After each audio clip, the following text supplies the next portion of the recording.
Pessoas hoje, elas não têm mais noção do que é ter sucesso ou ser feliz, que para mim são coisas bastante diversas, né? A gente vive numa sociedade em que a gente tem que ser satisfeito o tempo todo e a gente tem que ser o tempo todo. Então você tem que ser bem-sucedido, você tem que ser bonito, você tem que ter o último carro, você tem que ter o último computador, você tem que ter o último celular.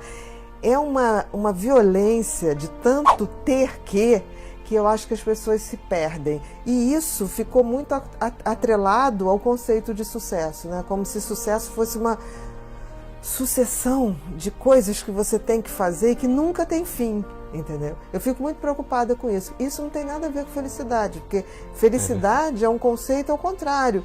É aquilo que me aconchega, que me basta, que me traz uma sensação de que tá bom. Eu acho que está muito mais ligado a uma questão que as pessoas estão até se perdendo muito, que é uma questão de ética mesmo, assim, né? Que as pessoas nem sabem muito, né? As pessoas confundem muito moral e ética, né? Moral são as regras, são as leis. Eu posso ser uma pessoa extremamente moral e não ser ética, porque eu posso perfeitamente ser uma pessoa que não tenho nada contra mim, juridicamente, mas eu sou uma pessoa que, ao ver uma pessoa passando fome, eu não tenho a dignidade de dar, de comer a uma pessoa. Isso é ética, isso não tem nada a ver com moral, porque assim, não alimentar uma pessoa faminta não é ilegal, mas é antiético. Então, assim, eu acho que a gente vive num mundo que o conceito ético ficou perdido, ficou diluído. As pessoas estão muito num padrão de felicidade que é muito do marketing, né? Que é muito do ter. O que vestir, o que botar, o tamanho do bumbum, o tamanho... Eu vejo as mulheres, eu fico até com pena das mulheres, porque o padrão para elas é muito pior. Elas têm que ser mãe, elas têm que ser profissional, elas têm que ser bonita, elas têm que estar sempre com cabelo lindo. Cansar, né? É muito, né? Se bem que para os homens isso também está começando Muito. a pegar. Não é à toa que tem uma indústria hoje de cosméticos para homem. Quer dizer, começa uma imposição. E a gente tem que ter cuidado porque, assim, a indústria não vai parar. Ela vai criando necessidades. E é isso que eu estou falando. Felicidade não tem nada a ver com satisfação o tempo todo de necessidade, porque sempre vai ser criado. Eu acho que o sucesso tem muito a ver com poder. Eu acho que ele pode virar uma droga se você não souber administrar. Porque é óbvio que ele traz um prazer imediato, mas um prazer imediato.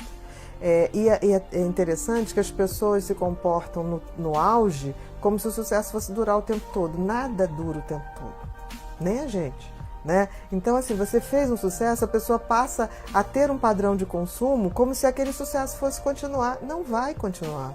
Então, assim, a grande dica que eu coloco, tipo assim, você chegou num topo, porque assim, todo mundo chegou no topo, vai descer. Ninguém se mantém no topo o tempo todo, não é possível. Assim, na história da humanidade é assim também, não é a pessoa individual.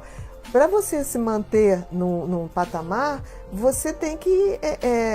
se você for o tempo todo se manter no sucesso absoluto, você está deixando de ser você. Você está criando um personagem e se enquadrando tá as necessidades, a identidade. A identidade, a essência das coisas. Exatamente. Né? E nem assim vai conseguir, porque tem uma data, as coisas têm uma data, tudo é datado.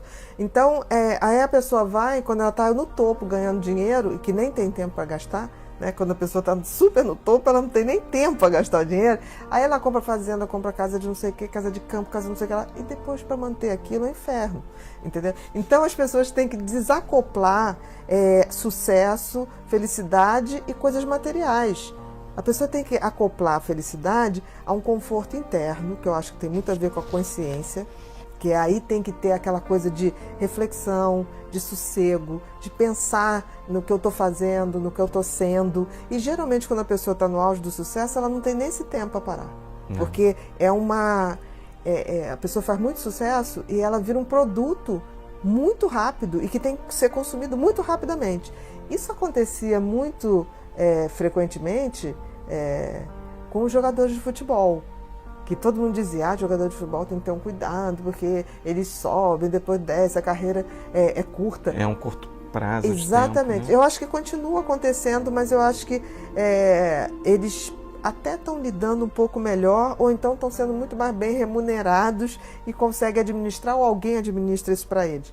Mas, assim, eu acho que isso está acontecendo em todas as carreiras. E não é à toa que o que está acontecendo hoje, o índice de depressão e suicídio subindo de uma forma epidemia, né? Ano passado, 2017, foi o ano que a Organização Mundial de Saúde dedicou o ano à prevenção do suicídio e o combate à depressão. Então, assim, isso já prova que geração é essa, que ocorre, assim, muito mais gente está ganhando dinheiro, né? Muito mais cedo. Eu costumava dizer que quando se falava, há muito tempo atrás, 1 milhão, fazer 1 milhão era uma coisa. Hoje, fazer 1 milhão não compra um apartamento de quarto e sala na Zona Sul. Então, assim, tudo vai ficando muito desproporcional. Então, as coisas estão muito mais caras. As pessoas, quando ganham dinheiro, ganham muito, mas também a queda vai vir, não tem como. Então, tem que ter esse preparo. A não ser que a pessoa viva de corrupção, né? Que eu acho também que vai começar a diminuir isso. Tomara, né? Não, eu acho que é um processo que não tem volta. Né? Você vê as pessoas sendo presas. Outro dia eu estava vendo um ex-diretor da Petrobras que devolveu 246 milhões. Para ele devolver 246 milhões, ele deve ter roubado muito mais. É incalculável. Isso seriam cifras incalculáveis quando a gente tinha 20 anos. Falar em 1 milhão já era uma barbaridade. 246 milhões. Era muita coisa. Então, assim, eu acho que alguma coisa está mudando. Eu acho que as coisas estão começando... As pessoas estão começando a ver, assim, que todo ganho tem um preço.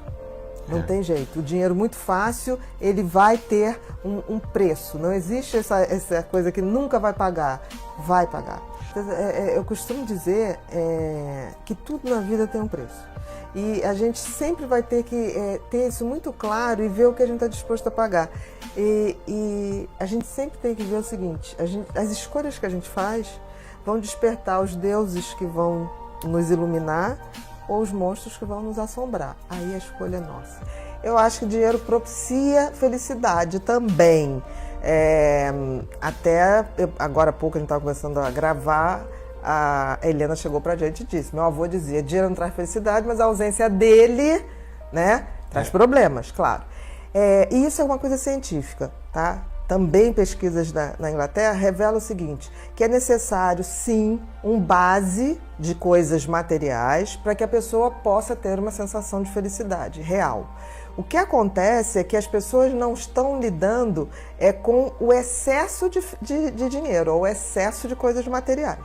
Porque, assim, toda vez que você ascende muito e você começa a ter muito acesso a coisas materiais, chega uma hora que vai caindo nessa coisa banal, nada mais dá prazer. Então você compra, você troca de parceiro, você pode ter tudo a tempo e a hora e começa a ter o tédio, né? E aí isso não é legal, porque o que se vê é que quando você vai referindo que felicidade é só coisa material, tá ligado ao que eu compro, ao que eu obtenho, você chega uma hora que vem o oposto, as pessoas vão ficando mais infelizes. Então se viu numa pesquisa que, por exemplo, uma pessoa que tem muito dinheiro, vamos supor 2 milionários, qual a diferença entre 2 milionários? Provavelmente a mansão de um tem 20 quartos, o outro vai ter 30, sei lá. O avião de um tem não sei quantas suítes, o avião de outro, quer dizer, é nada, não há uma diferença. Então, quando você tem muito acesso, chega uma hora que vem o tédio traz a ansiedade traz a depressão, e o que aumenta é uso de drogas, depressão e suicídio. Tem uma cena maravilhosa, quando ele está subindo assim disparadamente, ganhando muito dinheiro, ele compra uma casa belíssima e chama até a família para visitá-lo, e chega lá, ele está absolutamente sozinho no quarto, as pessoas naquela mansão, na piscina, se divertindo, uma grande festa, e ele péssimo. E ele chega uma hora que ele mergulha na piscina e tenta se afogar, literalmente, né? Para você ver que existe essa solidão do excesso. O que a gente vê é que, na realidade, o dinheiro, a coisa material, ela precisa estar presente para você ter o que eu chamo de dignidade humana. O que é isso? É você ter o dinheiro para se alimentar qualitativamente, você ter para a saúde, você ter para a cultura, você ter para a sobrevivência, né? Do tipo, uma moradia, o básico. Nesse conjunto básico, realmente você vê que quanto mais você tem de conforto, você tem uma sensação maior de felicidade. Mas, em compensação, se você ultrapassa isso, esse gráfico se inverte totalmente. Por isso que eu torno a dizer, o excesso de opção para o ser humano parece uma coisa que te dá liberdade, mas não te dá, te prende. Porque quando você tem muito excesso para escolher, você acaba querendo sempre mais e mais e mais e mais opções. Nós não nascemos para isso. A gente não nasceu para lidar com excesso. A gente nasceu para lidar com a sobrevivência e com os afetos. E na hora que você tem a sobrevivência e começa a sobrar tempo, você não preenche, em geral, com coisas boas. Por isso, por exemplo, as pessoas que vivem cidades no Nordeste muito pequenas, que não têm muito acesso à rede de saúde, assim, no sentido, e vivem muito, né, 88 anos, 92 anos, em geral você pergunta para eles o que é o segredo ali da longevidade, o trabalho. Que é essa coisa de ser útil. Eu tenho escutado muito assim, para eu descansar eu preciso ir para a serra, eu preciso ir para adoro ir para uma área rural, onde eu fico fora. Né? E tem tanto dinheiro, tem avião, tem isso, tem aquilo, mas parece que está começando a buscar no inverso, aquilo que sempre ele teve. Sim, é como se fosse um retorno à base, onde eu diria que ali no início, onde ele tinha acesso a algumas coisas, faltavam outras, mas ele tinha o tesão de buscar. Né? Parece que a gente perde o tesão essencial de ter o básico, né? Não precisa nada. Hoje nos Estados Unidos existe uma rede de turismo de experiência, que eles chamam, e que você paga uma fortuna, pessoas muito ricas pagam uma fortuna para ficar 10 dias num lugar onde não tem banheiro, onde não tem abrigo, as pessoas têm que acampar, as pessoas têm que fazer suas necessidades no mato, têm que caçar para comer. Então é quase como se essas pessoas tivessem que reativar, voltar à idade da pedra, né? E reativar aquele instinto de buscar algo que realmente seja importante, porque não tem nada mais importante para o cérebro que a sobrevivência. Depois da sobrevivência, você tem que buscar afeto e não coisas materiais. Então, para você ver, hoje é um grande negócio, chama de turismo de experiência espiritual, inclusive. Agora, tem uma coisa, eu acho que as redes sociais contribuíram muito para essa ditadura da felicidade.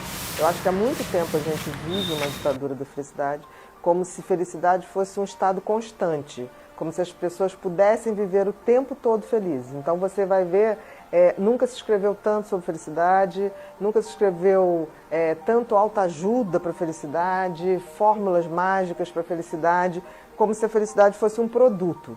Eu tenho muito medo se não estão transformando a felicidade num produto.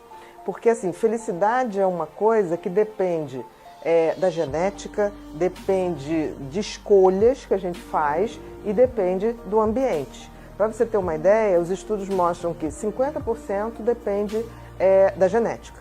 Essa coisa de você herdar uma predisposição a pensamentos melhores, a otimismo.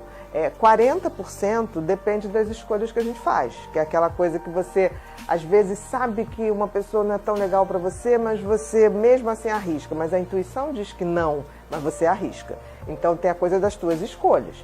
E tem a coisa, por incrível que pareça, o ambiente ao redor, só 10%.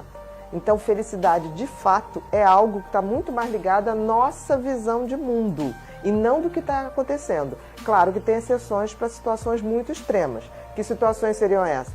Guerra, pobreza absurda, quer dizer, miséria, nem pobreza, miséria. Então, assim, a gente tem que analisar que felicidade não é uma coisa que você compra, não é um produto que você compra, não tem como fazer isso. Felicidade é você repensar a maneira de ver a sua vida. Primeiro que a gente tem que atualizar o que é felicidade. Felicidade é um estado onde você se sente bem e confortável com você, independente do que está em volta, independente do que está acontecendo. Porque eu vejo muitas pessoas estarem sempre assim, vou ser feliz o dia que o meu filho passar numa faculdade. Aí eu vou ser feliz quando meu marido me der atenção. Aí eu vou ser feliz quando eu tiver o trabalho dos meus sonhos. Não existe isso. Porque não existe essa condição perfeita para viver. A gente não vive. Passa, né? Não, e a vida, a felicidade, Talvez, se a gente pudesse dar uma definição, é você poder caminhar na jornada da vida sabendo que ela tem altos e baixos. Não existe isso. E ter uma visão proativa, porque assim, vai sofrer? Vai, mas você sabe como reagir a isso. Não adianta você, tipo assim, eu não vou ter nenhum sofrimento, aí quando tem você se desespera totalmente. Vai passar, os momentos bons passam e os momentos ruins também passam. A gente precisa de oscilações na vida. Não, a gente não pode viver só de felicidade. É uma oscilação, viver é uma oscilação. Se você olha para a natureza inteira, o tempo todo está em fases. Né? Se você pegar as estações do ano, já prova isso. Se você olhar para o mar, tem a hora que ele está calmo, tem a hora que ele está com ondas maiores, tem horas que está de ressaca. E nós somos parte da natureza. É que a gente sempre se isola, o homem tem essa coisa de observar a natureza como se ele fosse um ser superior a isso. Nós não somos, nós somos parte da natureza. Então, felicidade é você ter esses altos e baixos, é você fazer essa oscilação, mas sem nunca perder esse senso de conforto. É engraçado que quando a gente está mexendo nas redes sociais, às vezes você vê assim, fulano está sempre feliz, né? Eu queria ser tanto ele.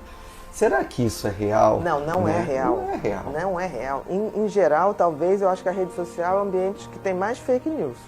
Né? Porque assim, eu até fico com o pé atrás. Quando uma pessoa posta, por exemplo, muitas declarações de amor o tempo todo, eu já acho que esse casal não está tão bem assim. Porque assim, o amor tem uma intimidade. Ele não é essa exposição, né? Não é essa questão. Tem uma frase nas redes que fala assim, que fala mais ou menos assim, estavam tão felizes que não tiveram tempo de postar. E é mais ou menos isso, né? Porque eu fico imaginando, tem gente hoje postando o pré-sexo, né? O pós-sexo, né? E tem gente já postando durante. Isso não tem como, né? É uma necessidade, as pessoas estão se esvaziando. Então, uma das coisas que compromete muito a percepção de felicidade é essa coisa comparativa. E as redes sociais trazem isso muito forte.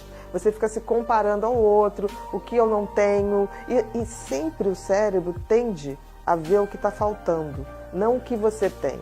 Então, assim, felicidade passa por você começar a fazer uma contabilidade ao contrário. O que eu já tenho e que já é bacana para mim? Né? Mas as redes sociais trazem isso. O tempo todo criando padrões e influencers que estão sempre te propondo coisas maravilhosas.